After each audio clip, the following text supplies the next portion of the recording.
Good evening and welcome to another edition, episode, I beg your pardon, of Agate TV's Sports Roundup. My name is Emmanuel Tiavia, and on Sports Roundup, we welcome you to a beat of victory, the rhythm of athleticism, and Sports Roundup is where every pulse of a game comes alive. My pleasure once again to welcome the erudite sports analyst, Stanley Chakumbo. Stanley, welcome to Sports Roundup on Agate TV. Thank you. Always a pleasure to be here.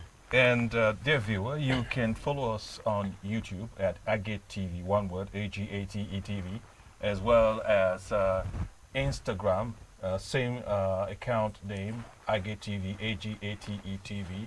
Do not forget that we are on Facebook at Agate Radio/TV, and our website is www.agateradiotv.com.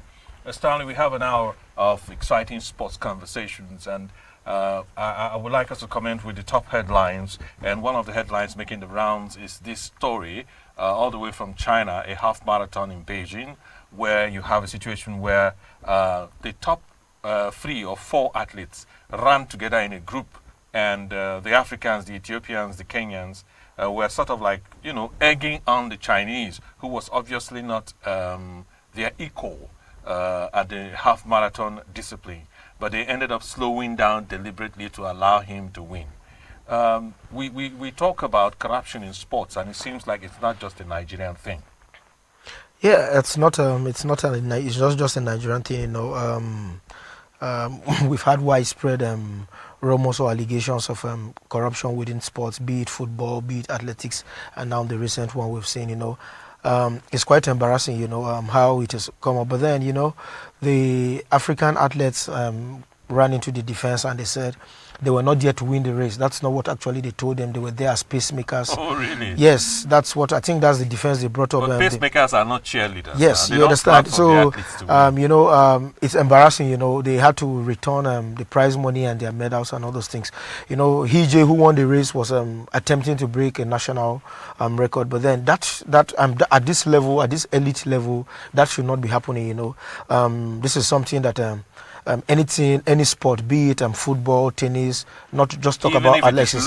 Even though it's ludo, at this level, it should not be condoned at this level, because sports, people venture into sports emotionally, financially, and otherwise. So when you try to take people's emotions or people's time or people's finances for granted, it's quite very embarrassing, because the excuse which the African athletes give that they were not there to win the race, they were being put there as pacemakers. Pacemakers don't win prizes. You understand? That's what I'm saying. I just wanted to say it's a very lame excuse. It's embarrassing to say the least. We should not be. This should not be happening at this thing. If you want to break national records, it's something what you have aimed over the years.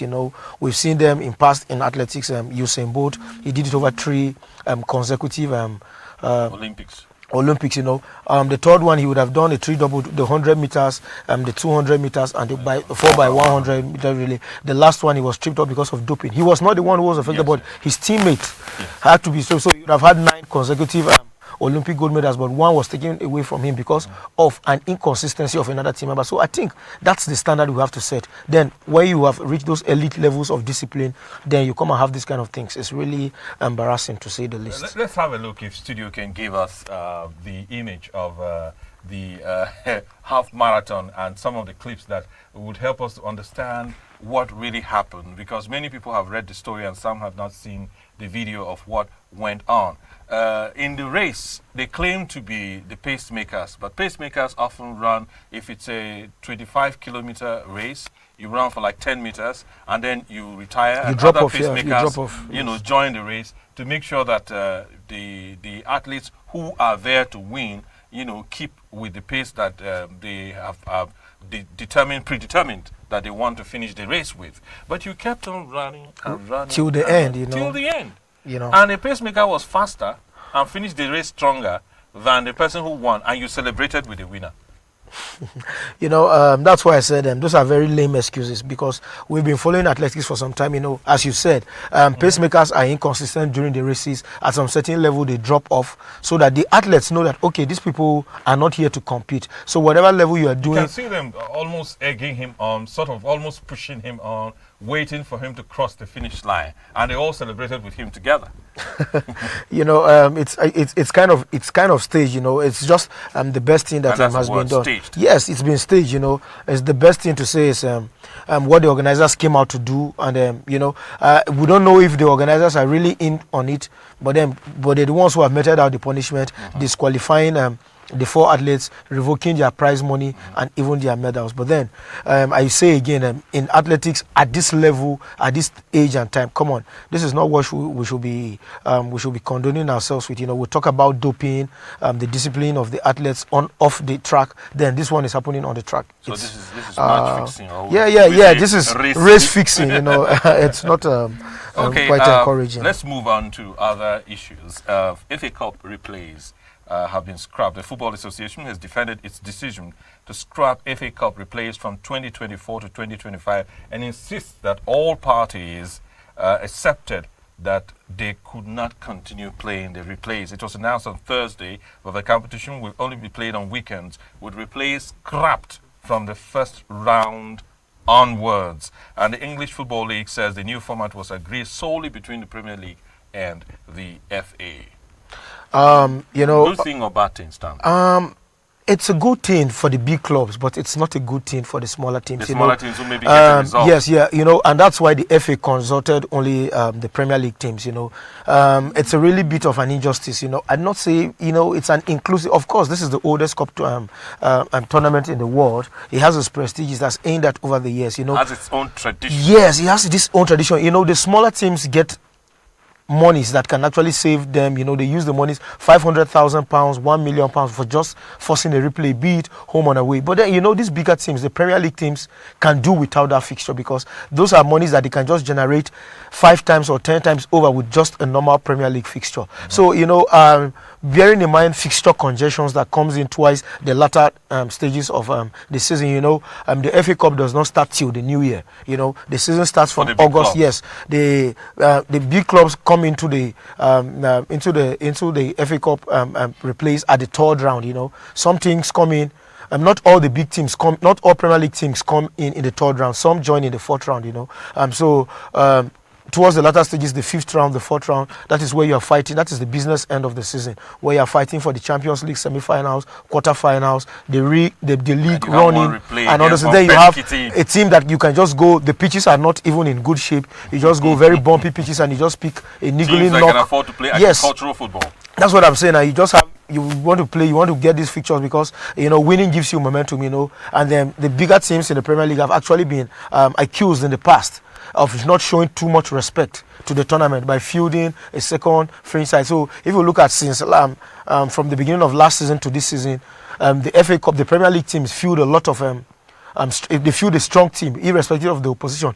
Let it not be as if you are showing disrespect to the tournament. If you are not going out to win it, at least for the fans of if it's a home fixture for you, the traveling fans who are coming, or the home fans who are coming to see the so-called Premier League superstars, at least their money should not be wasted. You pay money to come and see Manchester United playing, and you see Manchester United playing their under-23 side. It's going to be very heartbreaking. So the scrapping of this replace is going to be a welcome development for the bigger teams, for the Premier League teams, but then certainly not one for the smaller teams and the lesser teams. You know, like you can see, yes, you know, you can see this season Coventry are in the semi-finals. They've had an FA Cup run to remember. They have racked in a lot of money just from TV rights and gate passes. You know, they're going to be playing against Manchester United. They're going to be playing against I think Manchester United, right? Yes, they're going to be playing against Manchester United. So you know, for them, it doesn't matter. They are not in the tournament to win it. Anything can go, anything can happen. But then, I think they've overachieved. They might not get promotion in the Championship to the Premier League, but then the season has already been a success. So scrapping that extra game for the thing, I think the FA were hasty in making the decision, and they considered strictly the Premier League teams. Okay, let's look at the conversation from another angle. You know, the UEFA Champions League is the format. It's going to change. Rejigged for next season. Do you think the increased number of fixtures had an impact on this very decision? I think that had a role to play. You know, the top teams are going to play more matches. You're going to be playing more matches in Europe. It's like going to be like a round robin kind of format. It's like a league format. You play when the first 12 teams qualify, the other ones play each other to determine the teams. The format does not change in the knockout stages. It's the group stages. Now, as there's no groups, there are no groups. You know, everybody plays everybody plays each other. It's like a league format right now. Then the first 12 teams go through, while the other ones play from the 13th to other position to 24th position, vie for the other 4 slots that will join and make it 16 teams. The round of 16 goes through. So the Super League, the European Super League. Now, you know, we're going to say that, you know, the Super League statement or the Super League argument has actually been there for some time. This is UEFA's way of trying to respond to the Super League. You know, rather than having teams break away, you try to remodel satisfy the bigger teams. You know, just make it more. Make it what they are. Why, if you it's know, not going to be stew, let it be pocho. Yeah, something of that nature. You know, at least I'm not going to make it. I'm not going to make it what the Super League was proposing, but I'm going to give you something close to that, while we retain our identity and still carry the smaller or lesser teams around. Not the Super 5 leagues in Europe, you know, the other Grade B UEFA leagues, you know, just give them a sense of belonging and all that. So this is UEFA's way of being proactive, just to quench the yearnings of the Super League.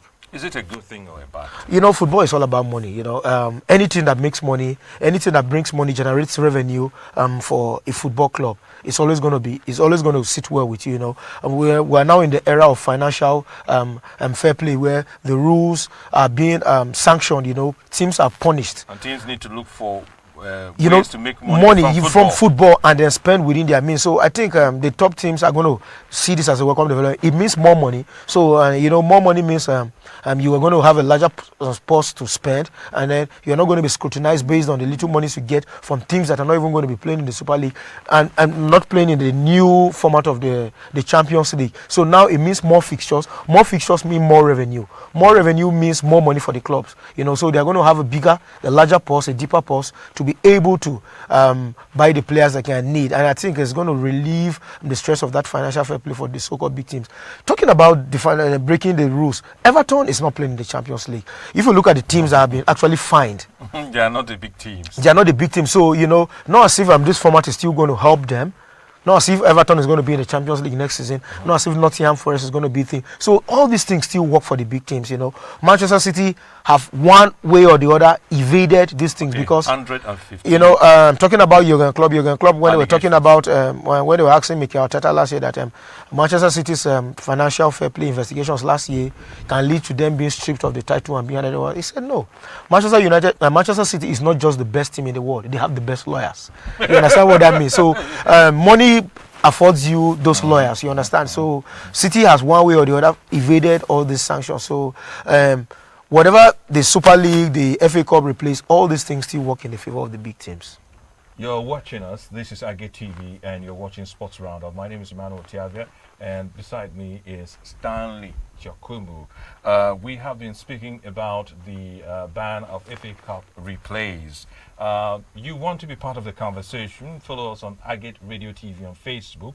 That's AGATE TV/RADIO on Facebook, and on YouTube that's Agate TV, one word, AGATE TV. Next up in our top headlines, the last top headline before we go to other segments on the program, the MPFL is to go on break after week 32 fixtures on Sunday, the 28th of April. You know, I don't know how many breaks you can get in the season. You know, we have the winter break where we have in the normal European leagues. I think the MPFL went for a break earlier in the season. So I don't know. The break is to enable Rivers United to play their 6 outstanding MPFL games, which piled up due to their involvement in the 2023-2024 CAF Confederations Cup. Wait, the 2022 MPFL champions were the only Nigerian side left on the continent at the turn of 2024. They crashed out of the cup CAF Confederation Cup in the quarterfinal stage thanks to their defeat to reigning champions USM Alger of Algeria. This has to do with planning. We see teams. There's always this problem we have in the African continent about our continental tournaments. It affects clubs in a way. It happened to Mamelodi Sundowns in South Africa. Having because of their long run in the CAF Champions League. Of course, Mamelodi Sundowns is comfortably topping the South African league. They still have a couple of outstanding matches. It has to do with we have to think or have to replan the African season. Yes, it doesn't necessarily mean because every team that has a long run, be it in our both our continental club competitions, be it the CAF Confederations Cup and the CAF Champions League, any team that has a run in that goes into the later stages, that's the quarterfinals, semi-finals, and eventually to the final, always has a backlog of matches. Now there has to be a window. This thing doesn't happen in the European teams. The season, your local leagues, your fixtures go hand in hand with the European Champions League matches, be it the Conference League, be it the Europa League, and even the Champions League, which is the A-list European competitions. This thing has to do with fixtures. You have to plan this calendar. These calendars in African football are not planned.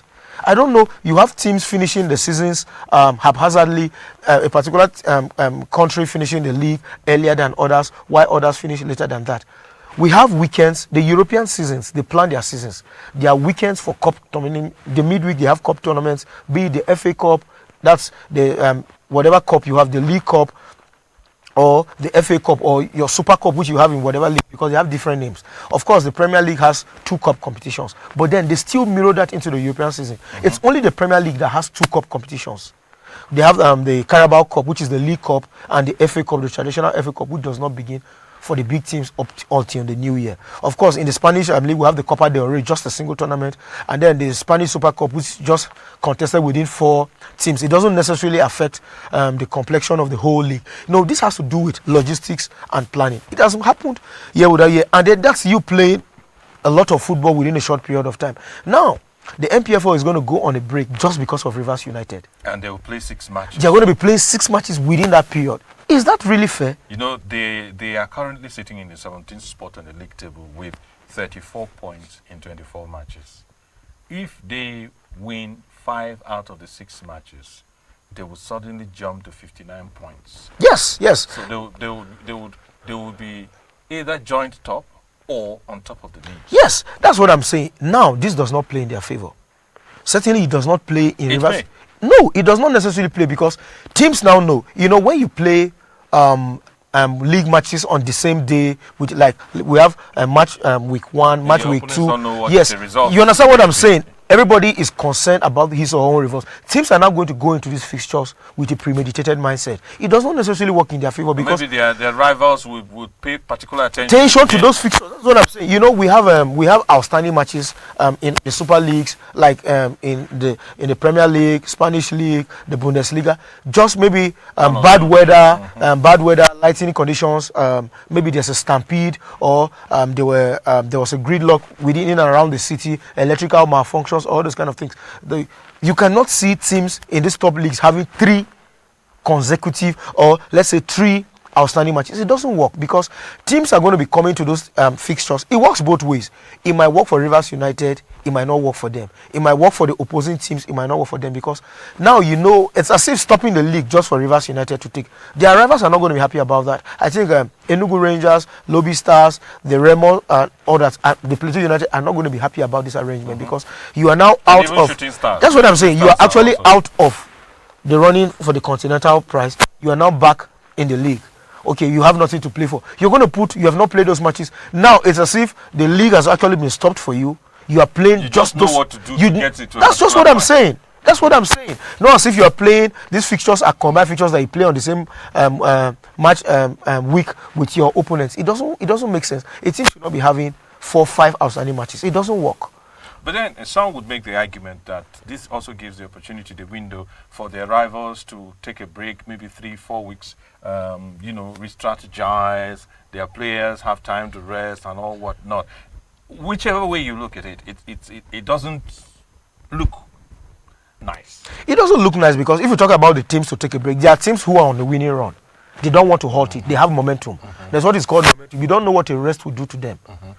They are on a good run of form. They just want to keep playing. Of course, for teams that are on a losing run, they want to take a breather. It might work for them. That's why I said these are two sides of the coin. Like there are teams who are on a winning run. Come on, we are winning matches. And what better way when you're on a winning run than keep playing? Because the momentum is with you. Teams are afraid of playing with you. You don't know you are playing your opponents. They have a lot of players who are on the sick table, You have a break. It gives your opponents time for their certain players to come back from injury. It works in different ways. But whatever it is, disrupting the season just for a particular team to do all these things, it's not right. And finally, on this subject matter, there is the question of a few players who might have been hoping to play at the Olympics and what have not, or some who have been, the under-17s and all whatnot. The league was scheduled to end on the 9th of June. Now, with this break, it will go well into July. So, doesn't this affect players who were hoping for some international exposure? It doesn't only affect these players. It also affects the commencement of the season, the previous season. That's why this problem is going to continue again, because you're supposed to end. All the European leagues start in August. That's the normal calendar for European leagues, and that's why you have these international tournaments being put at the end of the season. Of course, the players who participate in that tournament might resume late for their clubs, commence preseason late, and all those things. Now, apart from that, halting the commencement of the season or disrupting the commencement of the season, back to your point, it affects some of those players, because some of those players were looking for the international exposure. The under-17 World Cup, the Olympics in Paris. These are exposures, and these are tournaments that players look forward to. Any international tournament is an avenue and it's an opportunity for a player to showcase what he has or what he can do, especially a player who has not actually participated in any of those tournaments before. Let's talk about the games that, interesting games in the course of the week. First of all, on Monday, Chelsea, the Blues, trashed Everton by 6 goals to 0. I'm sure that this gives hope to a lot of Chelsea fans that, this is a team that with one or two square pegs in square holes, things might change come next season. Yeah, it was a wonderful result, whatever win, be it against any opposition, a win is a win, gives you 3 points. It's always a welcome relief, especially for teams who are not where they feel they should be. But then, we shouldn't look too much into this victory, Chelsea is a classy team, they have a lot of quality players. They have recruited a lot of players. I think some of them are coming to the fold. Like once Towns at Cole Palmer, now he's now joined top on the Premier League, race for the Golden Boot. The same goes with Erling Haaland, scoring 4 goals in that match. On a very normal day, he would have had a double hat-trick, because of there are some chances he missed, which normally he would have put to bed. He scored more difficult ones than the chances he did. But then, if I'm a Chelsea fan, I wouldn't look too much into this victory. Come on, you're playing a struggling Everton, who has been morally emotionally and damaged. This season, going through the point reduction, you go to an appeal, you get points reducted, and you get them added again. It has been a roller coaster season for Everton. They are struggling, but then in the Premier League, there are no easy fixtures. So I think it's a good run. Chelsea, I think, are on a beating run. I think most of those matches have been draws, but then when you don't lose, it gives you a little bit of momentum. Those results can actually make them think into the future, but not for the near aspirations of this season. Chelsea can play better than they have actually done this season, So it was an exciting football match. Any match that has a lot of goals is always good for the neutrals and for the fans, because football is all about goals, and goals brings entertainment, and that's why people enjoy watching. So I think for Pochettino, if it's still at the helm of affairs at the commencement of last season, exactly. That's yes, if it's still at the helm of affairs at the commencement of last season, this is the running for Chelsea now. The fixtures remaining are now like a preseason for Mauricio Pochettino. Looking at these players, how they can play. It's more about Chelsea looking at how they can play next season. Can we be able to compete again? Because the point is that Chelsea fans are going to complain that the team is not good enough. But if you look at the number of players they've recruited in the past 12 months, they've recruited a lot of players. They have not been. They have been unfair. The injuries have been very unfair to them. A lot of players, key players, being out of the season or during having long injuries during large spells of the season. So If you look now, you ask a normal Chelsea fan and say, yes, we need more players to do all those kind of things. And that's, you understand, that's more money. So this is a case of Mauricio Pochettino looking at the players he has right now and see how I can fuse them into a particular playing style and how we can be able to compete. Because if you look the gap between Chelsea and the Champions League positions or the teams vying for the Champions League, with this current squad, I don't think Chelsea can actually, with the players, they can compete, but then are these players willing or ready to reciprocate the form they showed against Everton week in, week out? For Chelsea this season, it has all been a problem of consistency. You know, it's about, are they going to be consistent enough? Because they have always hovered around 9, 10, 11. You know, the 10th Avenue, at one point they showed it. Of course, they are going closer to the 8th Avenue right now. So I think it's a step in the right direction. And Man, you should better start looking over their shoulders. Yes, certainly. In the Champions League quarterfinals, interesting quarterfinals, I must say. Barcelona, who went to Paris a week ago and got the result, came back home, scored the first goal. It looked like Barcelona are back among the big boys. And then, red card, boom, everything went south. You know, red cards change the course of any game. You know, if you were even in a winning position, you know, with the attacking quality that PSG had on show, they had a very frightening front line, Ousmane Dembele and Kylian Mbappe among the two players leading that front three. You know, Dembele, a world-class player.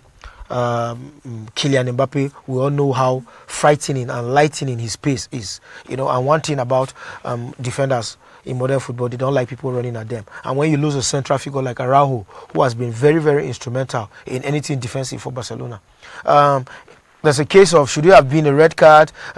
Should it have been a red card? You know, it's about the referee being in the position to make a decision.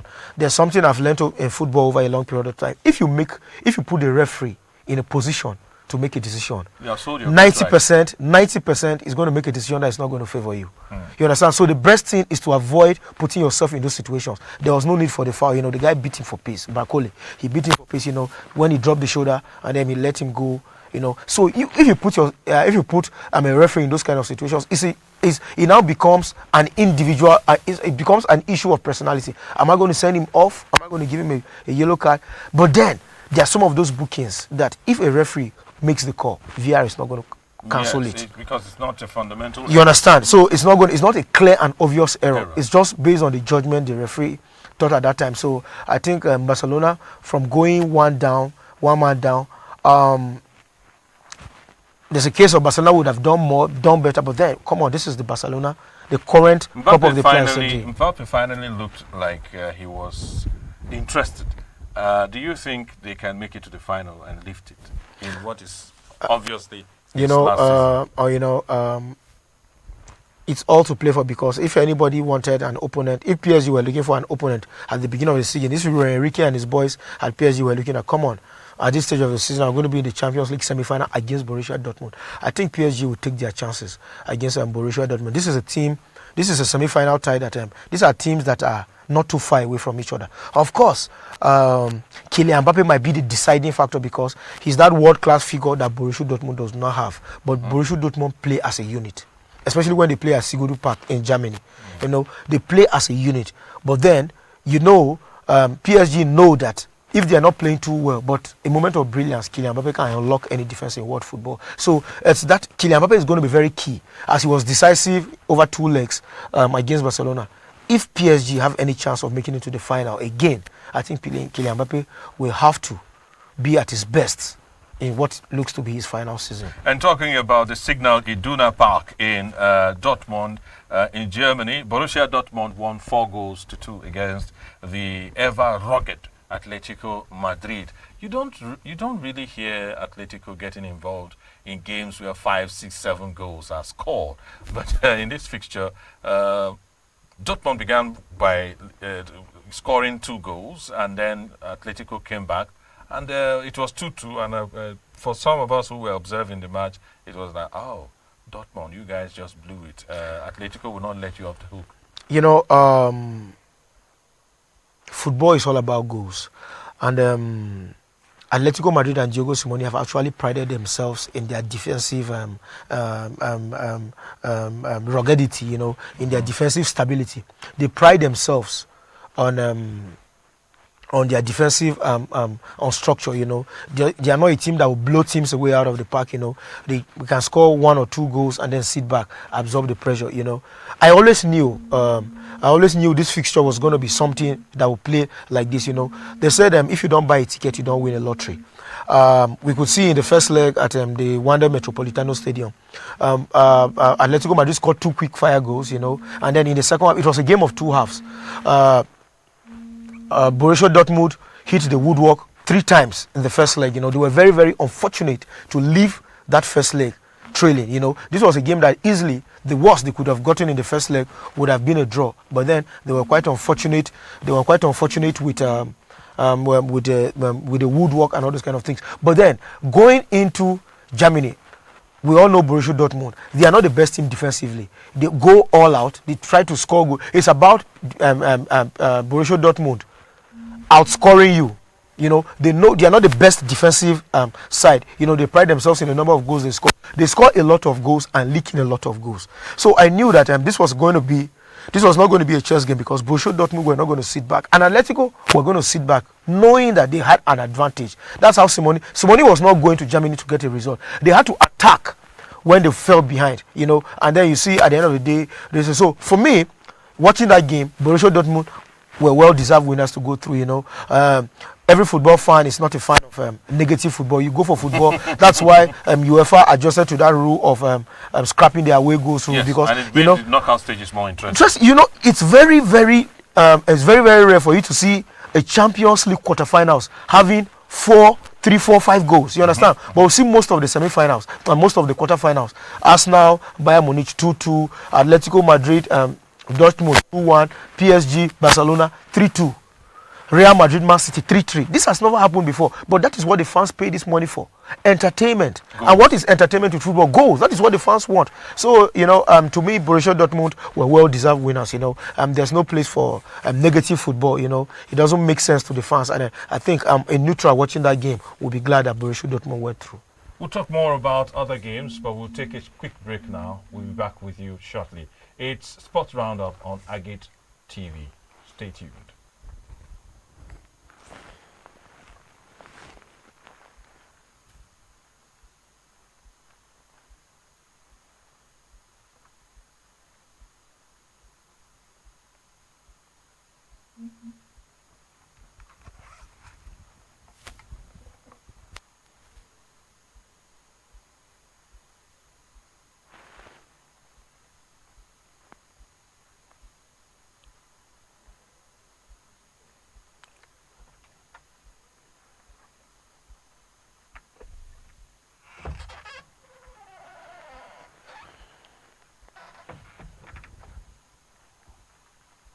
Coming back.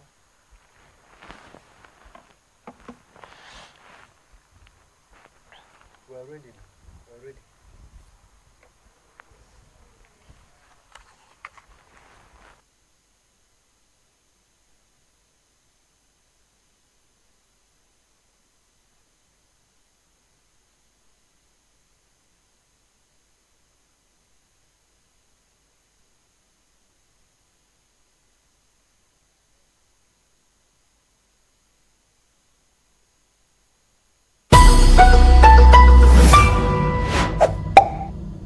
Student, which you know go agree for this year? Failure in academics. Any area at all. I will just agree. If lecturer talk to me, I will agree for her now, because in be superior over me now. Anybody the child press me, actually, I don't agree for her. Hit me, but I wipe your iron normally. First, me, I don't agree for myself. And then so many things. Some personal? yes, some personal. Enter your personal life. No.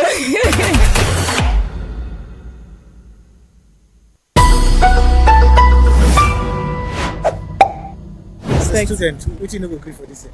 Failure in academics. Any area at all. I will just agree. If lecturer talk to me, I will agree for her now, because in be superior over me now. Anybody the child press me, actually, I don't agree for her. Hit me, but I wipe your iron normally.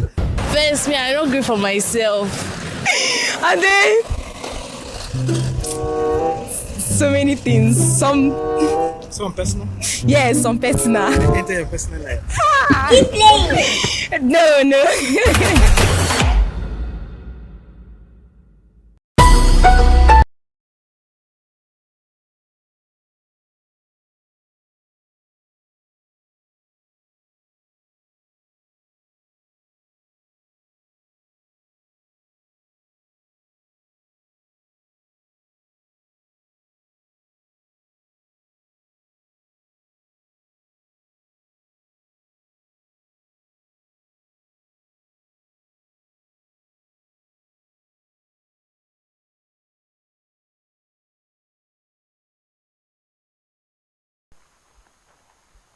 Welcome back. I'm sure that you enjoyed our brief break. Sports Roundup with me, Emmanuel Tiavia, and Stanley Tiakubu.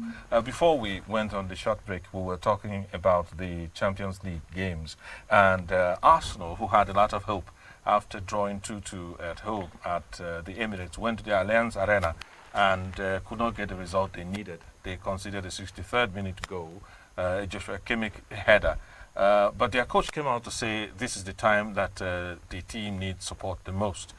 He still believes in his boys and is proud of the progress they have made. Is it still the same old near-miss Arsenal, or do you think something different is? It can be the same old Arsenal because the same old Arsenal, elephant. yeah, the same old elephant wouldn't be, or the same old Arsenal team wouldn't be. They have not been in the Champions League for 7 years. Mikel Arteta, something under him. I think this is his 4th full season with the club. Of course, he's won an FA Cup, he's won a Community Shield, but then the elusive and Premier League title, and of course the Champions League. They had not been in the Champions League, and you cannot be in a tournament. You cannot win a tournament if you don't participate in it. They've actually showed development. They've actually showed progress. He came to us now. He raised the whole mentality issue. It was all a problem. If you look at Arsenal this season, the game against Bayern Munich could have gone anyway. No disrespect to Bayern, but then if you look at the last times as Bayern has played Arsenal in the Champions League, the results were Arsenal were eliminated. They were not just eliminated; they were eliminated. Humiliated. They were eliminated and humiliated embarrassingly. But this has showed progress in the Emirates. They showed a lot of character coming back from a goal down to draw the title. Since there was no away goal going to Allianz Arena, this was a touch and go. Anybody's game. Arsenal had their chances in that game, but then. They didn't take their chances, and of course, the experience, you wouldn't put it down to the experience, but then that individual moment of brilliance, that lapse in concentration, that's where the experience comes in. When the team drops a lap in concentration, those kind of matches, it's going to be like a chess game, like a boxing match.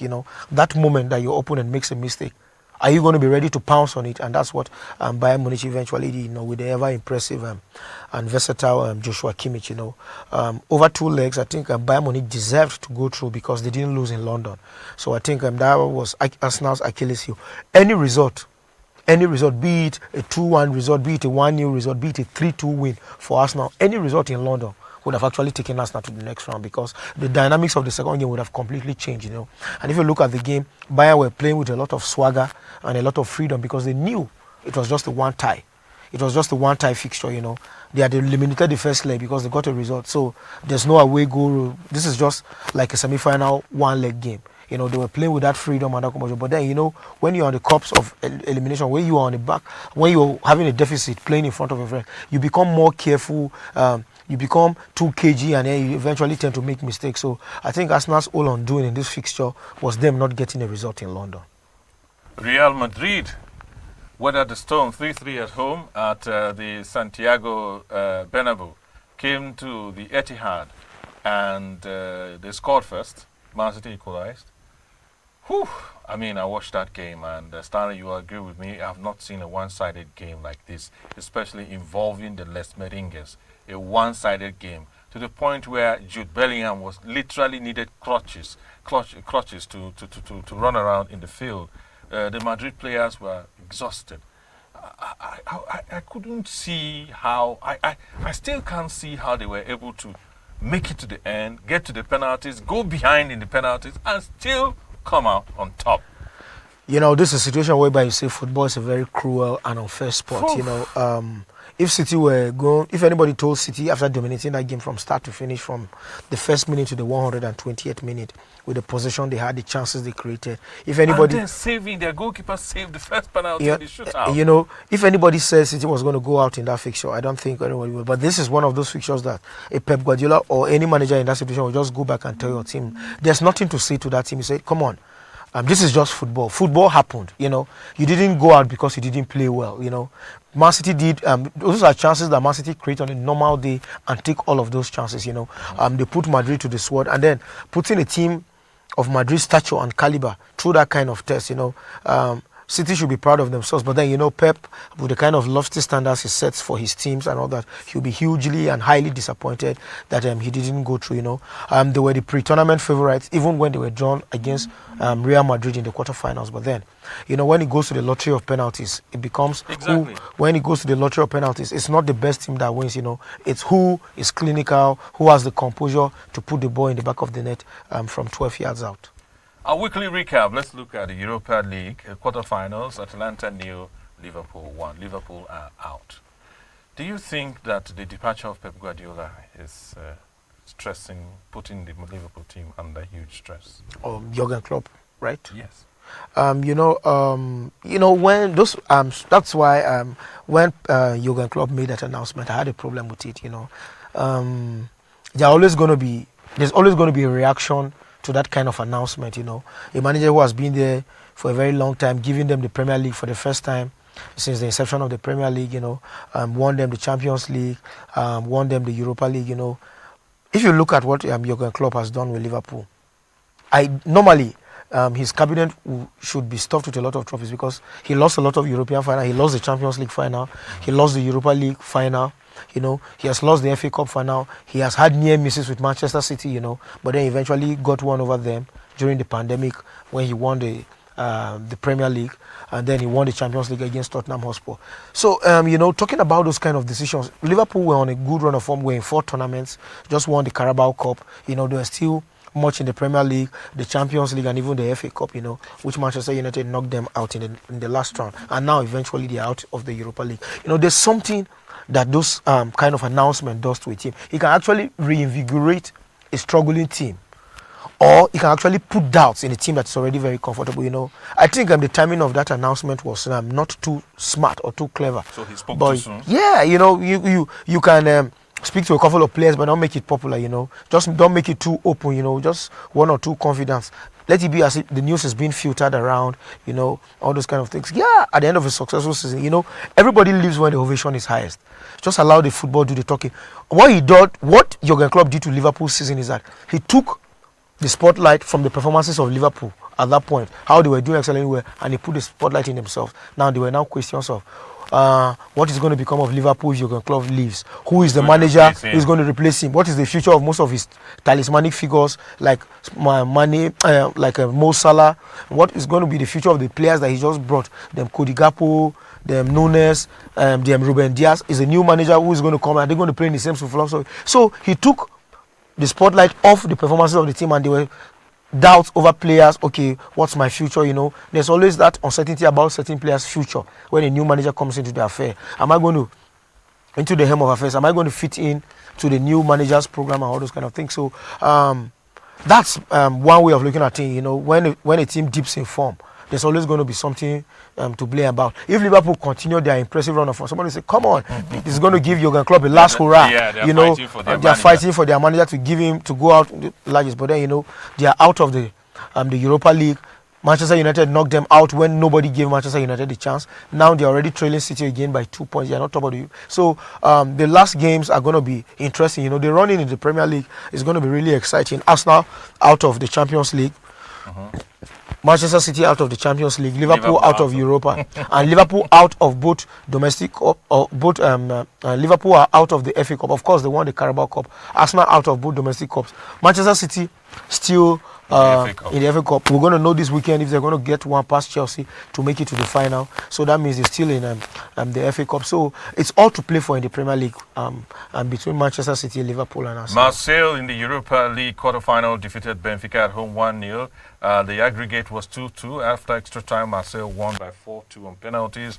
Roma 2, AC Milan 1. Aggregate score was 3-1. And West Ham United 1, Bayer Leverkusen 1. Bayer Leverkusen, who just won the Bundesliga with our brother Boniface, progressed 3-1 on aggregate. UEFA Conference League quarterfinals, Fiorentina 2, Victoria Pleasant 0. And Fiorentina progressed by virtue of a 2-0 aggregate score. Lille 2 and Aston Villa 1. The aggregate score was 3-3, and after extra time, Aston Villa won 4-3 on penalties. Fenerbahce won, Olympiacos 0. The aggregate score was 3-3. After extra time, Olympiacos won 3-2 on penalties. And the Flying Fist of Nigeria, Brown Ideye, could not progress with his Fenerbahce team. PAOK Salonika 0, Club Brugge 2. Club Brugge progressed based on the fact that the aggregate score was 3-0 in their favor. Still on weekly recap, MPFL results: Enyimba 1, Heartland 0, Bendel Insurance 2, Kano Pillars 1, Enugu Rangers 3, Abia Warriors 2, Bayelsa United 1, Katsina United 1, Sporting Lagos defeated Sunshine Stars by a goal to nil. Gombe United lost at home to Kwara United, something that doesn't really happen in the MPFL, but of recent it has been happening. Akwa United 4, Niger Tornadoes 1, Rivers United 3, and Plateau United 1. Shooting Stars defeated Lobby Stars by 2 goals to nil. We heard before the game that the state governor promised to give Shooting Stars a special bonus for beating Lobby. Lobby were topping the league for a very long time. I hope they are not Nigeria's Arsenal. They've had some inconsistent results, of course, of late, I think the straw that broke the camel's back, I think, was the 1-1 draw against Bayelsa United, a team who is struggling for their life, There was that controversy that Lobby said they were going to beat them at all costs, and I think that put a lot of pressure on Lobby Stars, and eventually they buckled under the pressure, Drawing that game, I said, Lobby Stars now, the league is out of their hands. They have to expect a handout from another contender like Rangers or anybody dropping points at home.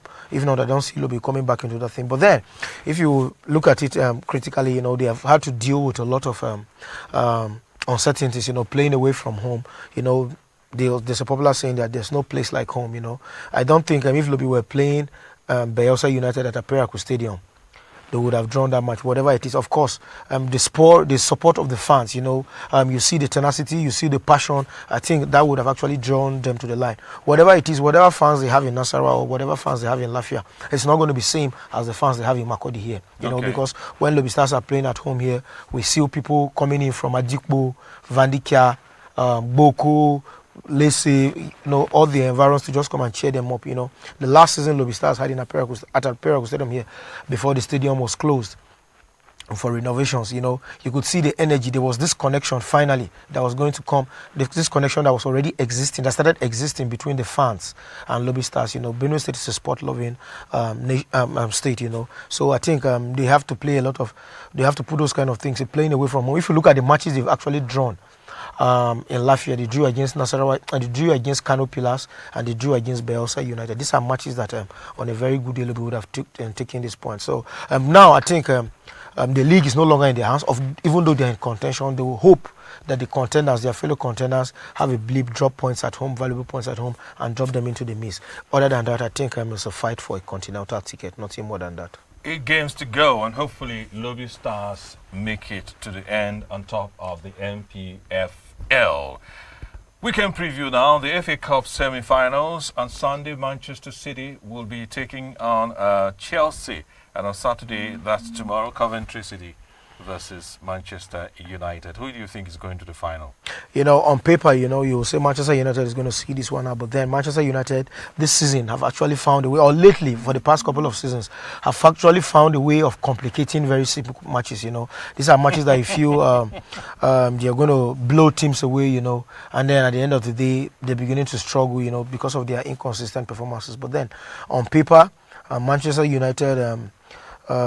Knowing that this is the only competition they have to play for, you know, and maybe one of their leeways into Europe, you know. If Manchester United win and the FA Cup, they can get into the Europa League, you know, because as it's standing right now, the league position is not looking promising for them in the Champions League, and then even the Europa League at the moment, you know, is still all to play for. So I think this is a game Manchester United expected to win, but then, you know, as I said, with Manchester United, you never can tell till the end of the game. Talking about Chelsea and Manchester City, you know, Manchester City are going to be like wounded lions, you know, just bouncing back, just crashing out in those circumstances in the Champions League. You know, if they lose against Chelsea in the semi-final of the FA Cup, it's going to look like a disaster. You know, you're out of 2 cup competitions in less than a week. You know, that can do a lot of damage to your morale and your form. So I don't think Pep Guardiola will really want to put the defeat against Real Madrid quickly behind him and all that. Of course, Chelsea are not looking like the ideal opponents at the moment because Pep has not beaten Chelsea this season, you know. In the matches they've gotten themselves in very fascinating games. There was a 4-4 draw sometime earlier in the season. And you know, their title rivals will be hoping that Chelsea would, you know, put some doubt in the minds of Manchester City by giving them a tough time in the FA Cup. Yeah, you know, it's a very tough game. You know, Mauricio Pochettino can salvage a season for Chelsea if he can actually get a trophy on his hand, you understand? So he knows that, come on, if I can get one over City playing at Wembley, we have equal amount of fans, you know, this is a neutral ground. So because it goes of our both time, ways. Premier League fixtures Saturday, Luton Town will take on Brentford, Sheffield United versus Burnley, Wolves versus Arsenal, and on Sunday, Everton will take on Nottingham Forest, Aston Villa versus AFC Bournemouth, Crystal Palace versus West Ham United, and Fulham versus Liverpool. Now, Liverpool will be taking on Fulham. They'll be playing away. Arsenal will be playing away. Your prediction? You know, both teams are wounded lions at the moment, crashing out of European competitions. I think Arsenal should see that one out, you know. And Wolves have not actually been the best team at the Molineux this season. And then I think with Arsenal knowing that this is all to play for and learning from the mistakes of last season, I think they're going to show a reaction. And I think Arsenal should be able to see. What would be the score? I think 0-2. Arsenal really concede goals in the Premier League now. So it's going to be Fulham, Liverpool, what would be the score? That's going to be very difficult. You know, Fulham are actually a fortress at home. They've defeated Arsenal there. They've defeated Tottenham there. Not just defeating these teams, defeated them comfortably. You know, Liverpool struggling, a lot of players doing there. So I think if Fulham wanted to play Liverpool at any time, this is the best time to play Liverpool. But then I think that Liverpool might just edge it out 1-2. Well, that's the much we can take on the program. But before we go, here is our trivia challenge for you at home. In which year did the first modern Olympic Games take place, and in which city was it held? Tell us the right answer. The first right answer will give you a shout out in the next episode of Sports Roundup. Thank you very much, Stanley Chakumbu, for joining me today. Thank you so much. You're always welcome. Every Fridays at 7 p.m., set your clocks and join us on Sports Roundup. On behalf of everyone who has contributed to this production, my name is Emmanuel Tiavia. Good evening and stay sporty all the time.